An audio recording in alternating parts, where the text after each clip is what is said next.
Hi, this is Stephen at Biketown, and in today's video I'm going to be talking about how to make minor adjustments to your rear derailleur to improve your shifting. If your gears are jumping all over the place or not running as smoothly as you'd like them to, or as they used to, then you probably just have to make a few very small adjustments, and I'm going to show you how to do that. This is also known as gear indexing, so let's have a look at how gear indexing actually works. The shifter at the bars pulls through a set amount of cable for each click that you make. That cable pull then moves the derailleur a corresponding amount. This amount is the exact distance between each cog on your rear cassette. If your derailleur isn't sitting beneath each cog when you're changing gear, then the gears aren't indexed, and this is the process to correct that. All the indexing is done using the barrel adjuster on the rear derailleur. There's a little adjuster here that allows you to control the cable tension. Turn it one way to add tension to the cable, and turn it the other to slacken the tension off.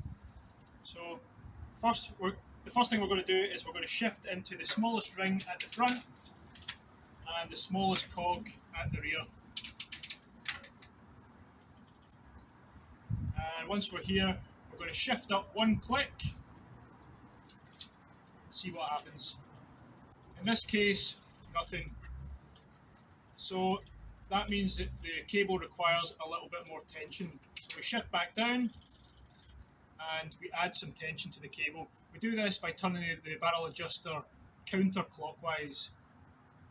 And it's really important that you just make small adjustments, maybe a quarter turn at a time, and then you repeat the process. Pedal around and shift up one click. This time it's shifted up into the next cog. We're going to shift up another click, and you can see that it's hesitating. It's not moving up, it's clicking away a little bit.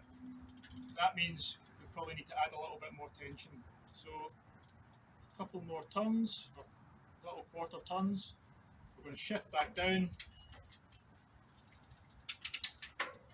and try again. Click, moves up, another click, moves up this time, and then you can keep going. Hesitated a slight touch there, so we'll just add a tiny little bit more tension and go back down and repeat the whole process again. Click,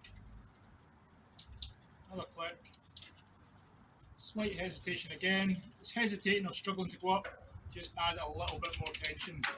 Small incremental steps.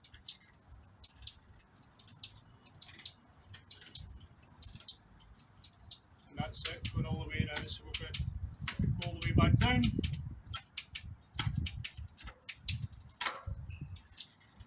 And it really is as simple as that. So next we're going to check what happens with the shifting when we move into the big ring at the front. Sometimes that can affect the shifting a little bit. So we're going to move into the big ring, and we're just going to repeat the process again. So click, tiny bit of hesitation there. I'm going to do one tiny little turn, and that's it. It's a little bit of trial and error, but as a general rule of thumb, if the chain is struggling, hesitating, or won't move up into a bigger cog, you need to add a little bit of tension. If it's struggling to come back down again, then you might have too much tension and you have to slacken off a little bit. Turning counterclockwise to add tension, turning clockwise to loosen the cable off. And that's it, dead easy. As you can see, gear indexing is quite a simple process, but if you've tried all the steps above and you're still having issues, then it could probably be one of four things. The first thing to consider is cables. Corrosion to the cable itself or to the housing will cause extra friction, and it can likely give you shifting problems, especially if you find that you're having trouble, even after slackening the cable off, trouble shifting down, letting the chain come down, then it could be an issue with friction inside the housing. So you might have to replace some cables. Another thing to look out for is really acute bends in the housing. You should have nice smooth bends, or or any damage to the housing or damage to the cables as well. So check your cables. The next thing to check would be worn out drivetrain.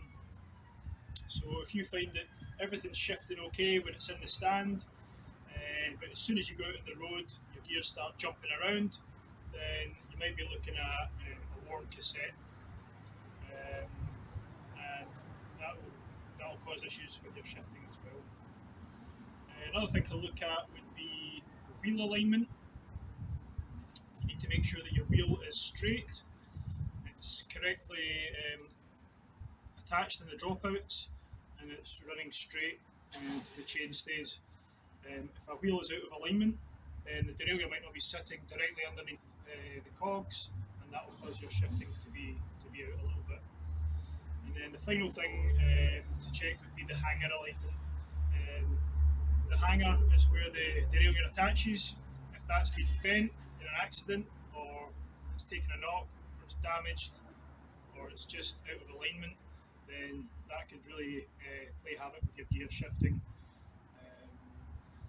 One way to tell if your hanger is damaged is by eye. Sometimes you can see, if you take a look from behind the bike, you can see the angle of the hanger. Sometimes it's harder to tell if it's just slightly out, and you would likely take it to a bike shop who will have a special tool, a hanger alignment tool, and they can check it for you. Apart from that, give it a go yourself. As I say, trial and error. You can't really go wrong, you can't really mess it up too badly. And it'll really help your shifting. It'll really help you to make minor adjustments when you need them. Cheers, see you next time.